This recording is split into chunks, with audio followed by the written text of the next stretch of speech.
রান্না করলাম। দেখেন রান্না তো ভাই সবসময় করি, ভাবি এমরান ভাই করে বেশিরভাগ, আমিও করি। এমরান ভাই হচ্ছে ওস্তাদ আমাদের। গাইস গরু মাংস রান্না করতেছি আজকে, এখানে গরু মাংস। আমি এখানে আমারটা ট্রাই করতেছি আজকে, বাসায় ফ্রি টাইমের জন্য একটু রান্না করতেছি।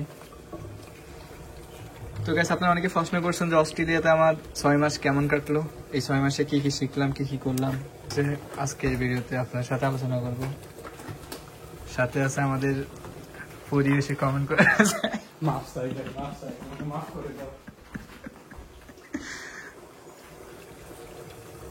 হ্যালো আসসালামু আলাইকুম গাইস, আশা করি সবাই আল্লাহর ভালো আছেন। আজকের ভিডিও খুবই ইম্পর্টেন্ট একটা ভিডিও। সো আপনারা অনেকে আমাকে কমেন্ট করছেন যে ভাই আপনার প্রথম 6 মাস অস্ট্রেলিয়াতে কেমন কাটছে। তো প্রথম 6 মাস কেমন কাটছে বলতে কি, আমি যখন 3 ডিসেম্বর লাস্ট ইয়ার আসি তখন থেকে আমার এখন জুলাই পর্যন্ত প্রায় অনেক স্ট্রাগল করতে হয়েছে। জব ম্যানেজ করা, স্টাডি, দেন হচ্ছে যে রান্নাবান্না তো প্রতিনিয়ত করতে হয়, অ্যাসাইনমেন্ট থাকে, ভার্সিটির ক্লাস, সব কিছু মেনটেন করা, এর মধ্যে জব ম্যানেজ করা, 2টা জব একসাথে করা, সব কিছু মিলিয়ে প্রায় বেশিরভাগ সময় ব্যস্ত থাকা হয়। তো আজকে বিষয়ে আমি শেয়ার করবো যে আমার প্রথম 6 মাস কীভাবে কাটলো আর কেমন কাটছে, আর এই প্রথম 6 মাস আমি কী কী শিখছি বা কী কী করছি আর জব কীভাবে ম্যানেজ করছি। আজকের ভিডিওতে আমি সেটা আপনার সাথে শেয়ার করবো। তো গাইস আপনারা অনেকে আমাকে প্রশ্ন করছেন যে প্রথম 6 মাস কীভাবে কাটালাম অস্ট্রেলিয়াতে। তো শুরু থেকে যদি আমি বলি, তো লাস্ট ইয়ার 3 ডিসেম্বর যখন আমি আসি অস্ট্রেলিয়াতে, তো তখন তো শুরুতে আমরা এসে জব পাই নাই।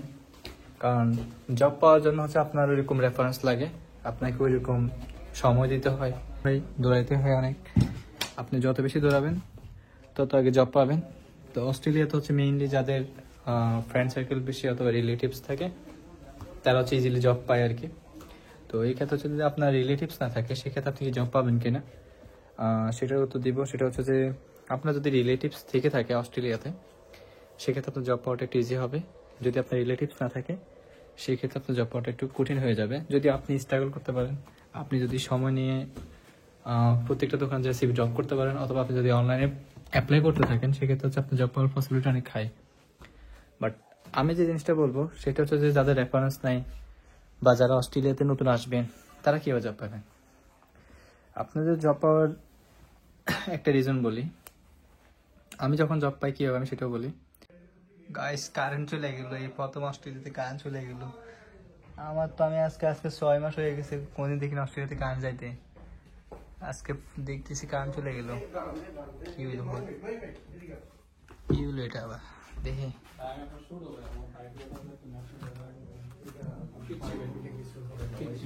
क्या होगा मैं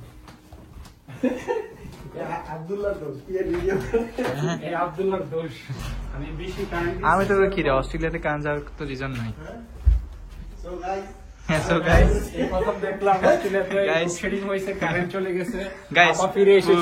পরিবেশে কমেন্ট করে যে আমাদের সেই গাইস আমার পরির পিছনে কেন করছো ভাই?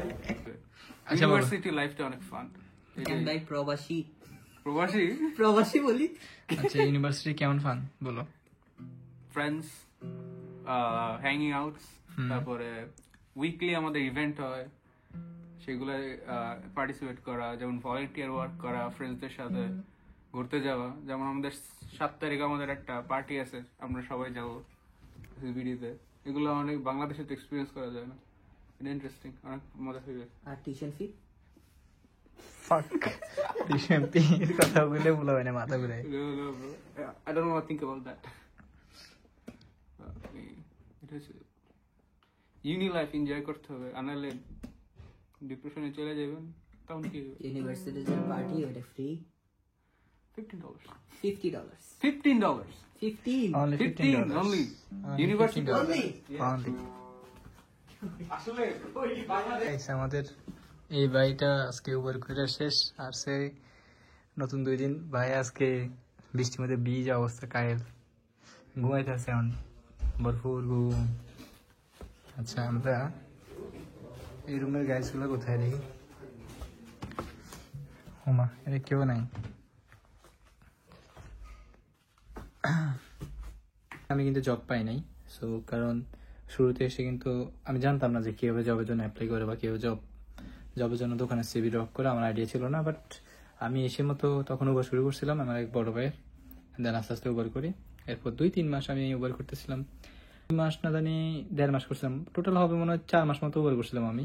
জবের জন্য অ্যাপ্লাই করা শুরু করি। আমার আশেপাশে যে বড় ভাইরা ছিল ওরা বলতেছে জবের জন্য অ্যাপ্লাই করো, জব পাবা, উবার না করে জবের জন্য অ্যাপ্লাই করো। পরে আমি আস্তে আস্তে জবের জন্য অ্যাপ্লাই করি। বাট একটা জিনিস বলি কি, রেফারেন্স থাকলে ভালো আপনার জন্য। আপনার যদি রেফারেন্স থাকে আপনি জবটা ইজি পাবেন, কারণ আপনার রেফারেন্স যদি থাকে আপনি জবটা ইজিলি পাবেন। কারণ যারা আপনার ফ্রেন্ড সার্কেল আছে বা রিলেটিভস আছে, তারা যেখানে জব করে ওইখানে যদি ভ্যাকেন্সি থাকে সেক্ষেত্রে আপনাকে ওরা ঢুকাই দিবে। লাইক আমি একটা ধরেন একটা জায়গায় জব করি, সেখানে যদি দেখি যে কোনো লোক জব ছাইরা দিছে বা ওইখানে লোক লাগবে, তখন সেক্ষেত্রে হচ্ছে কি আমার কোনো নতুন ফ্রেন্ড আসলে অথবা আমার কোনো আত্মীয় স্বজন আসলে আমি ম্যানেজারকে বলে তখন তারা ঢুকিয়ে দিতে পারি।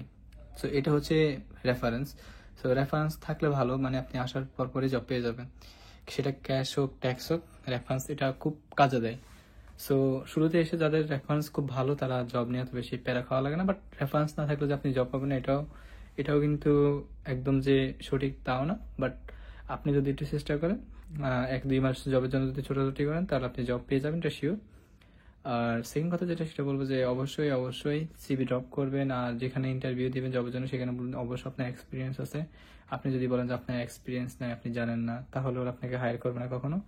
আপনি অবশ্যই এক্সপিরিয়েন্স দেখাবেন। আর যখন জবের জন্য আপনাকে ইন্টারভিউ ডাকবে তখন আপনি আপনার বেস্টটা দেখাবেন সেখানে। ধরেন আপনাকে যদি বলে যে আপনি দেখাও এখানে কী করতে হয়, তখন আপনি আপনার ইন্টারভিউতে প্লাস আপনার যদি ট্রায়াল দেয় তখন ট্রায়াল আপনি আপনার বেস্ট রিপোর্টটা দিবেন, তখন ভালোটা দেখালে ওরা আপনাকে হায়ার করে নেবে সাধারণত। আপনি যদি স্লো দেখান অথবা আপনি যদি বলেন যে আপনার কোনো এক্সপিরিয়েন্স নেই, সেক্ষেত্রে ওরা আপনাকে কখনো হায়ার করবে না। সো এটা আপনারা অবশ্যই মাথায় রাখবেন যারা নেক্সট ইন্ডিয়াগুলোতে আসবেন বা আসার প্ল্যান করতেছেন। আর এই 6 মাস আমি কি শিখলাম, এই 6 মাসে এসে আমি শিখলাম আপনার রাস্তাঘাট আমার পুরো মুখস্থ হয়ে গেছে মেলবোর্নের বেশিরভাগ। দেন হচ্ছে যে এখানে রুলস রেগুলেশন স্ট্রাকচার মোটামুটি আমার আয়ত্ত হয়ে গেছে। এরপর হচ্ছে এখানকার মানুষের কালচারাল কেমন, তারপর মানে কীভাবে চলতে হয়, কীভাবে কী করতে হয়, সব আমার একটা আইডিয়া হয়ে গেছে।